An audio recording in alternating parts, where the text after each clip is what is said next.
Ang kwentong ito ay katang-isip lamang. Anumang kwento, pangalan o pangyayari ay katang-isip lamang at hindi sinasadya. Narinig ni Don ang malakas na busina ng kotse. Hudyat na dumating na ang kanyang bisita. Malakas ang buhos ng ulan sa labas. Andito na ang malakas na bagyo. Dali-dali siyang lumabas ng bahay. Hawak ang isang malaking itim na payong. Ngunit, sa gitna ng kanyang paglalakad patungong gate, ay nabuwal din ang kanyang dalang payong.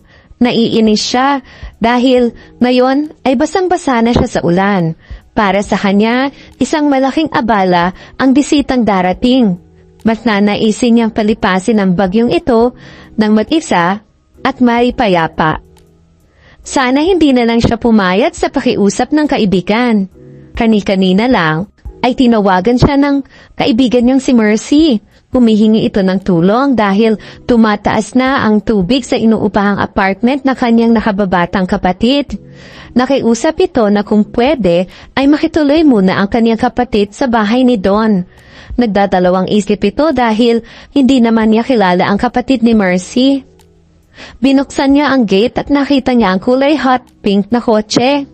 Bumukas naman ang bintana ng kotse at may sumilip na isang napakagandang dalaga.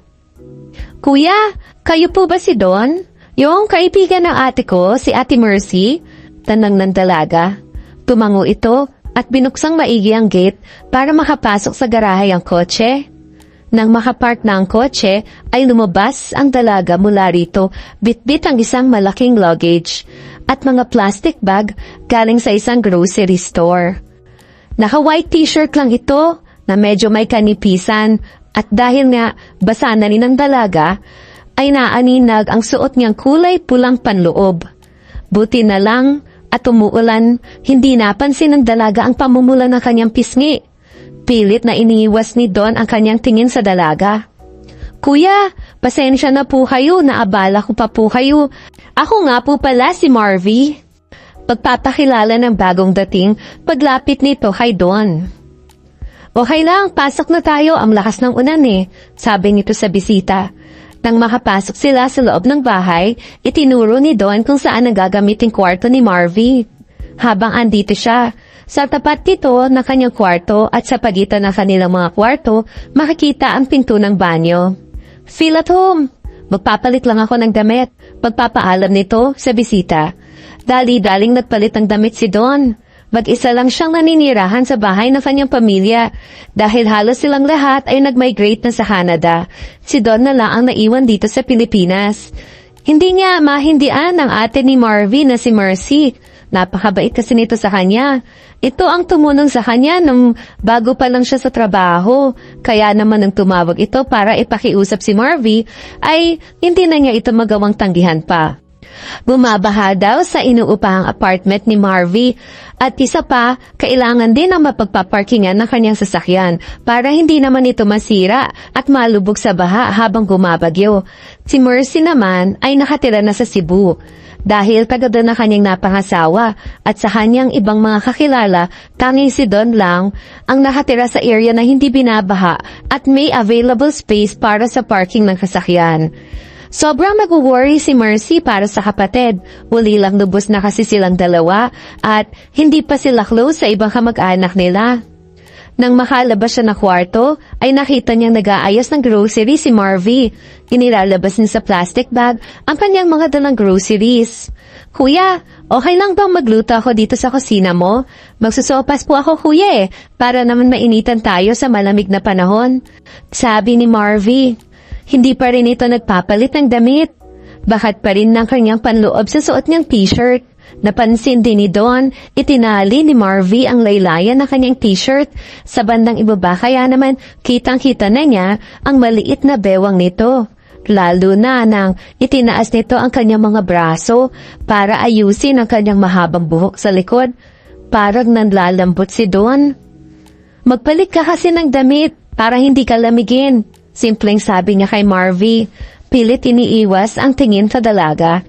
Naglakad ito sa kanyang harapan at dito niya napansin ang maikling short na maong nasuot nito. Kitang-kita ang kanyang mapuputi at shapely na legs. Sa ganitong panahon, Pagkalitan pa niya, naaabutin din ng ilang araw ang pag-ulan at kung hihintayin na bumaba ang tubig sa inuupahan ni Marvy na apartment, baka umabot pa ng mahigit sa 1 linggo itong makikipira sa kanya. Hindi niya alam kung kaya niyang magpigil ng ganong katagal. Mamaya na po, kuya, pagkatapos kong magluto. Kahit sa pagluluto man lang makabawi ako sa inyo sa pagpapatuloy niyo dito sa akin sa bahay niyo. Sabi nito, hindi kalakihan ng bahay ni Don. Halos iisang kwarto lang ang kusina at sala. Kaya naman pakiramdam ni Don ay overcrowded na ang kanyang private space.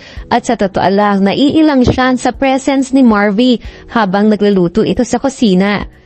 Lalo na at hindi naman ito sanay ng may kasamang babae sa bahay. Panakaw itong sumusulyap sa bisita. Napansin niyang napakaamo ng mukha nito. May konting hawik din naman siya kay Mercy, pero pihamak na mas sexy at mas malakas ang appeal ni Marvy. Kuya, saan ka po nagtatrabaho? Doon pa rin ba sa dating trabaho ni ate? Tanong muli ni Marvy. Oo. Ikaw ba, Marvy, saan ka nagtatrabaho? Tanong ni Don. Lumapit sa kanyang tabi si Marvy at halos pabulong itong sinagot ang tanong ni Don. Kuya, model po ako. Hindi naman nakakabigla yun kasi tipo talaga ni Marvy ang nagmomodelo. Sa mukha at sa katawan pa lang, alam mo na marahil yun niya ang trabaho niya. Saan ka nagmomodel? Sa TV commercial ba? Ganon? O sa mga magazine? Pagtatanong ni Don. Nampangiti si Marvy, saka umiling. Hindi po, kuya. Matipid na sagot nito. Saan? Nagtatakang tanong ni Don. Sa club po. Minsan sa mga bar. Minsan sa KTV. Ganon. Sabay kindat nito kay Don. Tumawa ng malakas si Marvy. Napansin siguro nito ang pagpula ng mukha ni Don. Sa club? Napalunok nitong tanong kay Marvy. Opo, kuya. Alam mo na, nagpapatable po ako sa mga customers. Tumingin ito sa mga mata ni Marvy. Hindi mabuo ang sentence na gusto niyang itanong. Pinatanong mo ba, kuya, kung nagpapalabas ako sa mga customers ko? Nilapit nito ang kanyang mukha kay Don, lalo naman itong namula. Pag-type ko po, kuya. Pwede po. Sabay sabi nito nang tumatawa. Pumalikod dito at naglakad pabalik ng kusina para ituloy ang kanyang pagluluto. Nakatingin naman si Don sa magandang figura ng dalaga mula sa likuran. Bata pa lang, tampulan na ng tukso si Don. Kakaiba kasi ito sa kanyang mga kaedad. Kaibigan man o kamag-aral, tahimik lang si Don sa isang tabi, palaaral at hindi masyadong nakikipagbarkada. Siya yung tipong kaklase mong invisible. Hindi mo napapansin na andyan na pala siya. Yung mga ibang kaklase niya tinutukso din siyang bakla. Pero dahil may pagkamalambot siya. Pero ang totoo, babae talaga ang gusto niya. Mas organized lang siya at mas masipag mag-aral. Pinatay na lang ni Don ang TV at saka pumasok sa kanyang kwarto. Nagkulong siya doon ng halos 1 araw. Mas mabuting hindi mo na niya makita si Marvy dahil ang totoo, wala pa siyang nakilalang babae na nagpakirot ng husto sa kanyang puson. Malakas pa rin ang ulan sa labas nang magising si Don. Madilim na ang paligid, kaya malamang ay malalim na rin ang gabi. Nakaramdam siya ng tawag ng kalikasan, kaya naman tumayo siya at nagtungo sa banyo. Laking gulat niya nang kanyang buksan ng pinto ng banyo. Hindi niya inaasahang makikita dun si Marvy na naliligo at walang anumang saplot sa kanyang maladyosang katawan. Hindi alam ni Don kung ano ang kanyang gagawin, tila napaho na siya sa kanyang kinakatayuan. Naramdaman niya na ang kanyang alaga ay pilit na kumakawala. Napakaganda ni Marvy at napakaganda ng kanyang kurba. At ang kanyang mga balat, napakaputi at napakakinis, nakakagigil. Pero mas ikinagulat niya na hindi man lang nagtakip ng katawan si Marvy. Tila Inaakit pa nga siya nito nang tingnan siya nito ng malagkit. Humarap pa si Marvy sa kanya at tila sadyang ipinapakita kay Don ang kanyang kabuuan. Habang tumutulo ang mga butil ng tubig pababa sa kanyang katawan mula sa shower. Sorry. Nasambit ni Don sa kanya isinara ang pinto ng banyo. Dali-dali itong pumasok sa kanyang kwarto. Pilit na binubura sa kanyang isip ang imaheng nakita niya kanina. Pero kahit na anong gawin niya, ay tila nakakintal na ito sa kanyang utak. Nai-imagine niya ang katawan ni Marvy sa tuwing ipipikit niya ang kanyang mga mata. Hindi niya makalimutan ang mapanghalinang mata ni Marvy, ang kanyang nangaakit na labi, ang kanyang perpektong hubog. Pakiramdam niya, masisiraan na siya ng bait. Maliwanag na nang magising si Don kinabukasan, ngunit parang mas lalo pang lumalakas ang bagyo. Hindi niya maalala kung anong oras na siya nakatulog nung nagdaang gabi, pero malinaw pa sa alaala niya ang kabuuan ni Marvy. Si Marvy na natagpuan niyang naliligo sa kanyang banyo. Ganito ang tumatakbo sa kanyang isipan nang magulat siya dahil may kumatok sa kanyang pinto. "Kuya, kising na po ba kayo? Kuya, almusal na po tayo," sabi ni Marvy mula sa labas. Sige Marvy, mauna ka na. Mamaya na ako kakain," sagot nito. Hindi niya alam kung paano niya haharapin si Marvy. Parang siya ang nahihiya sa insidenteng nangyari kagabi. Napakabango ng mga hinandang pagkain ni Marvy nang lumabas siya ng kwarto. Naramdaman naman niya ang biglang pagkalam ng kanyang sikmura. Kagabi pa nga pala siya hindi kumakain dahil sa pag-iwas kay Marvy. "Kuya, halika na po. Kain na po tayong dalawa. Saluhan niyo po ako," sabi ni Marvy. Oo, sandali lang," sagot nito, saka mabilis na nagpunta sa banyo para gawin ang kanyang ritual tuwing umaga. Nang makalabas ito, ay dumiretso na ito sa lamesa, kaya pala mabango. Nagprito si Marvy ng itlog, tuyo at tinapa.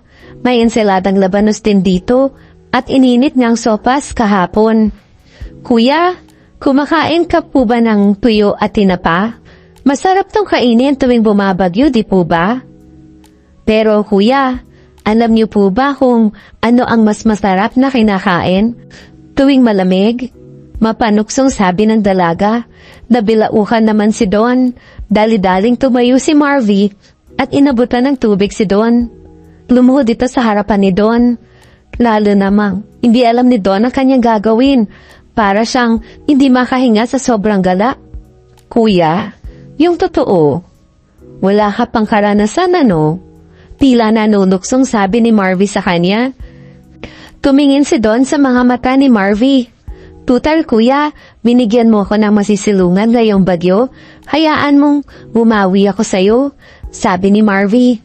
Hinawakan ni Marvy ang kamay ni Don, tsaka ito hinila papasok sa kaniyang kwarto. Nagkatitigan sila nang makapasok sa pansamantalang kwarto ni Marvy.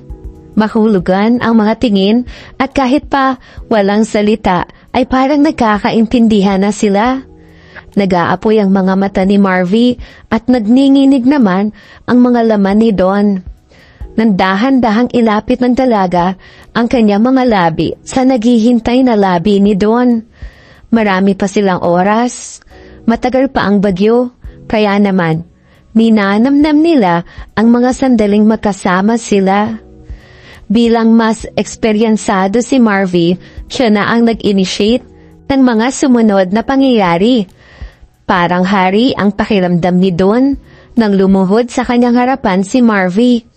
At natutuwa naman si Marvy na nagugustuhan ng kanyang kuya Don ang kanyang ginagawa. Madali ring naka-cope up si Don. Kahit nasalat man ito sa karanasan, ay nagawa nitong mapaligaya ng husto si Marvy. Lalo na nang ginawa din ni Don kung ano ang ginawa ni Marvy sa kanya. Hanggang sa pagsaluhan nila ang init habang rumaragasa ang bagyo sa labas. "Bakit ka nga pala nagtatrabaho sa bar? Bakit yun ang pinili mong maging trabaho?" Tanong ni Don kay Marvy nang matapos sila. Pareho silang nakahiga sa kama, magkatabi at kumot lang at tumatakip sa kanilang katawan. Hindi naman ako kuya matalino tulad ni Ate Mercy. Ayoko namang magtrabaho bilang waitress o sales lady. Dito na lang ako sa work ko, kuya. Mas malaki na ang kinikita ko. Nag-e-enjoy pa ako. Sagot nito. Bakit? Magkano bang kinikita mo? Tanong ni Don sa kanya. Ano kuya, depende sa dami ng nalalaklak na alak. Sagot ni Barbie habang humahalakhak. Kung may maggagarahe sa'yo, papayag ka ba? Seryosong tanong ni Don. Gagarahe? Nagtatakang tanong ng dalaga. Oo, kung halimbawa may magsusustento sa'yo sa lahat ng mga pangangailangan at gusto mo. Titigil ka ba sa trabaho mo? Tanong nitong muli. Kuya, yung totoo, gusto mo ba akong igarahe? Kung ikaw, pwede na rin. Alam ko malaki ang sweldo mo. Tsaka, guwapo ka pa. At isa pa kaibigan ka ni ate. Ibig sabihin, mabait ka at mapagkakatiwalaan. Sabi ni Marvy habang kinakarinyo si Don. Seryoso ka ba sa sinasabi mo? Hindi makapaniwala si Don na ganun lang kadali kausap si Marvy. Ni hindi pa nga niya inilalatag ang proposal niya, pumayag ito agad. Naging maayos ang mga sumunod na araw para kay Marvy at Don. Hindi na nahihiya o naiilang si Don pagkatabi niya si Marvy. May mga iilang nakakausap din naman noon sa chat si Don at mga ilang naka-MU o fling pero wala siyang naging seryosong karelasyon. Ito ang kauna-unahang seryosong relasyon ni Don. Labis kasi ang pagiging introvert nito o ang pagiging mahiyain at torpe.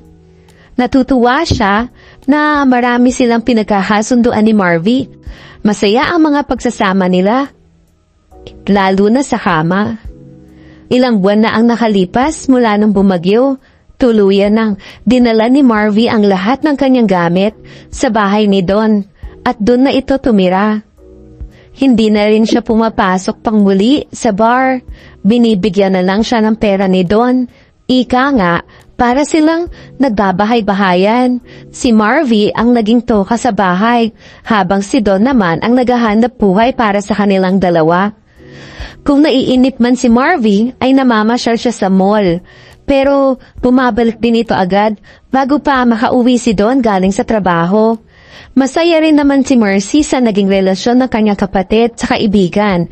Ngayon lang ito nagkaroon ng karelasyon na pasado para kay Mercy. Tinanggap naman ni Don ang lahat ng nakaraan ni Marvy, pati na rin ang dati nitong trabaho. Tapos na yun at iba na ang magiging future nila.